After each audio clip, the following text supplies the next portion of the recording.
You get up at 2 a.m. for a glass of water. The hallway is dark. Your heart rate climbs before your foot even leaves the bed. You tell yourself there is nothing there. Your body does not believe you. But the real answer for why is far stranger than a scary movie you watched as a kid. Your fear of the dark is not a glitch. It is not a leftover superstition your parents accidentally installed in you. It is a program written over millions of years, running quietly in the oldest parts of your brain, and it still thinks it is protecting you from something that hasn't existed in 10,000 years. Think about what darkness actually removes. Not danger. Just information.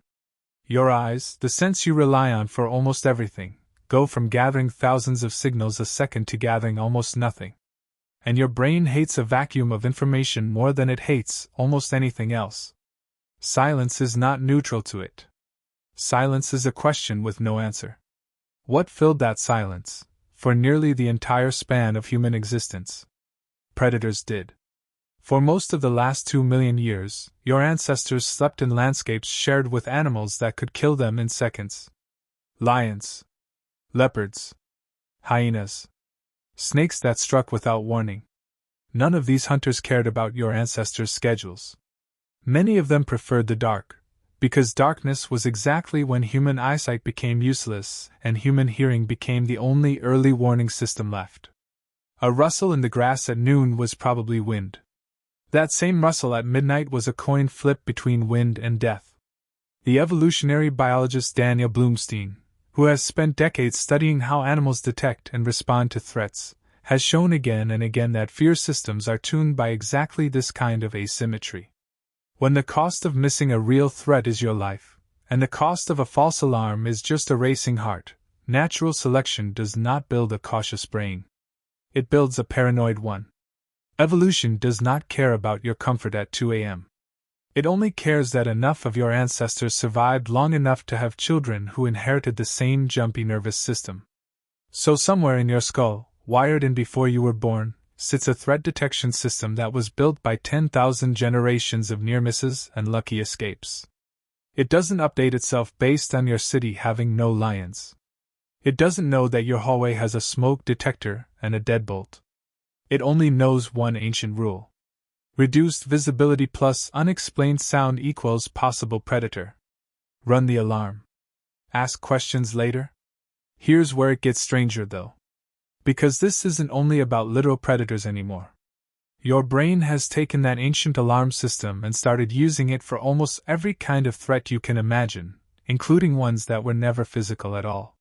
The psychiatrist Isaac Marks, whose research reshaped how we understand fear and phobias, described this as a kind of evolutionary shortcut.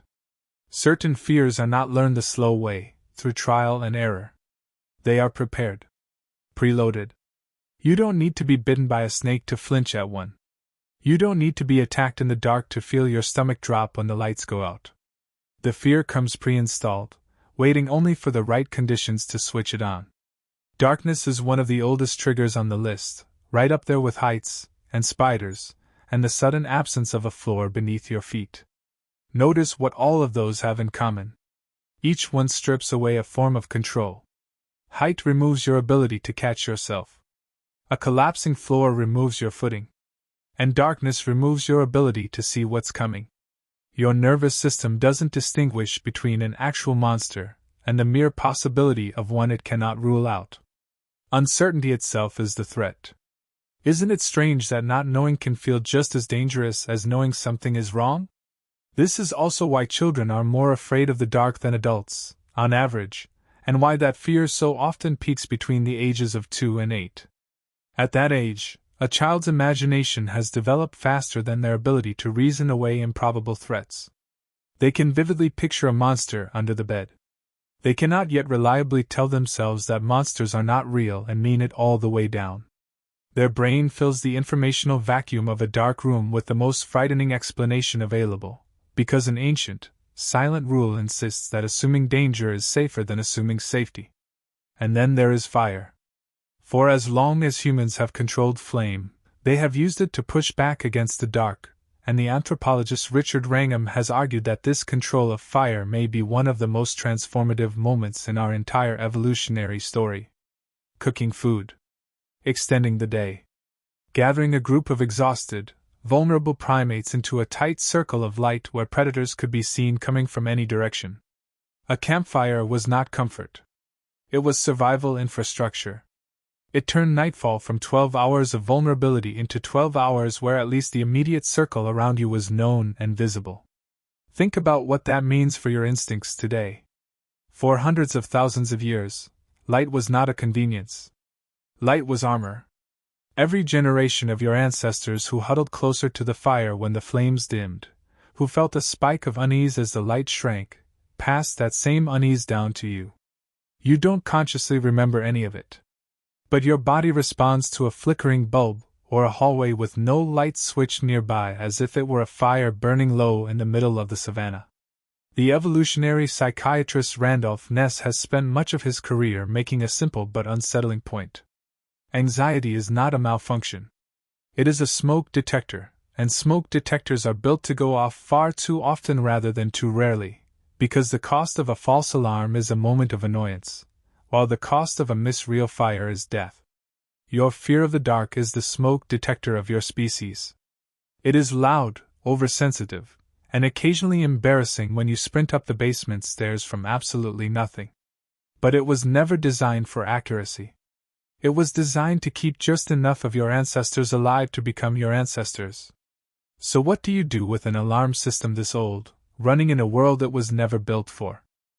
You cannot switch it off. 10,000 years of relative safety is nothing compared to 2 million years of nightly danger, and evolution moves in a currency far slower than a single human civilization. Your amygdala does not read the news. It does not know what century it is. It only knows the rules it was handed by every ancestor who survived a night that could have gone the other way. But you can understand it. And understanding changes the experience, even when it doesn't erase it. The next time you feel that prickle of unease walking to a dark car, or that hesitation before switching off the bedroom light, you are not being irrational. You are hearing an extremely old voice, one that has been shouting the same warning since before there were words to shout it in. It kept a fragile, slow, nearly hairless primate alive on a continent full of things that wanted to eat it. That voice has an unbroken track record stretching back further than agriculture, further than language, further than fire itself. It just hasn't caught up to the fact that you won. You get up again at 2 a.m. for that glass of water. The hallway is still dark. Your heart still climbs before your foot leaves the bed. But this time you understand exactly what that feeling is. It is not fear of what's actually in your hallway. It is a message from every ancestor who didn't survive the version of that walk that went wrong, still checking, out of pure ancient habit, to make sure that this time you do.